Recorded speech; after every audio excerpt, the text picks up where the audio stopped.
क्या नीतीश कुमार एक बार फिर पलटी मारने वाले हैं? इसको लेकर अब नीतीश कुमार ने चुप्पी तोड़ दी है। दरअसल बिहार में एक बार फिर सियासी पारा हाई है। पिछले साल भी दिसंबर के महीने में ही खेला शुरू हुआ था और जनवरी आते तक नीतीश कुमार ने पलटी मार दी थी। लालू यादव और तेजस्वी यादव को झटका देते हुए एनडीए में शामिल हो गए थे। अब एनडीए से नीतीश की नाराजगी की अटकलों के बीच आरजेडी नीतीश को अपने पाले में बुलाने का ऑफर दे रही है। ऐसे में राजनीतिक हलचल मच गई। दरअसल अमित शाह के एक बयान ने एनडीए की राजनीति को हिला दिया। उसके बाद नीतीश कुमार ने ऐसी चुप्पी साधी कि दिल्ली से लेकर पटना तक सहयोगी दलों को पसीना आ गया।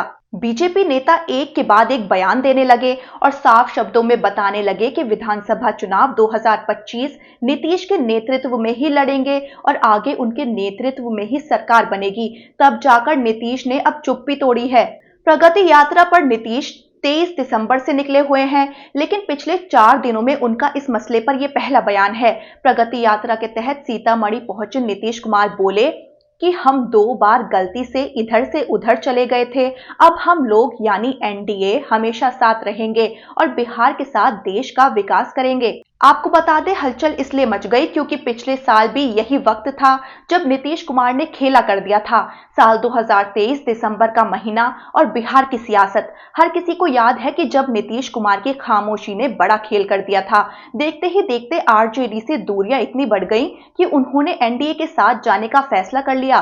तब तेजस्वी ने कहा था कि हमारे चाचा को बीजेपी ने हाईजैक कर लिया है। तेजस्वी ने तो ये भी कहा था कि नीतीश कुमार ने उनसे इस बारे में बात तक नहीं की थी।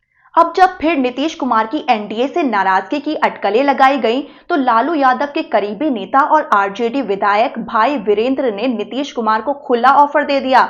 भाई वीरेंद्र ने कहा कि राजनीति में कुछ भी संभव है, राजनीति तो परिस्थितियों का खेल है, हो सकता है बिहार में फिर खेला हो जाए। वो बोले कोई परमानेंट दोस्त या दुश्मन नहीं होता। तेजस्वी यादव भी अपनी पूरी नजर सियासी घटनाक्रम पर बनाए हुए दिखे। तेजस्वी यादव ने बीते दिनों कहा था कि बिहार की सरकार दिल्ली से चल रही है, अमित शाह इस सरकार को चला रहे हैं। उन्होंने कहा था कि सीएमओ पर बीजेपी का कब्जा हो चुका है। जेडीयू के 4 नेता बीजेपी के संपर्क में हैं।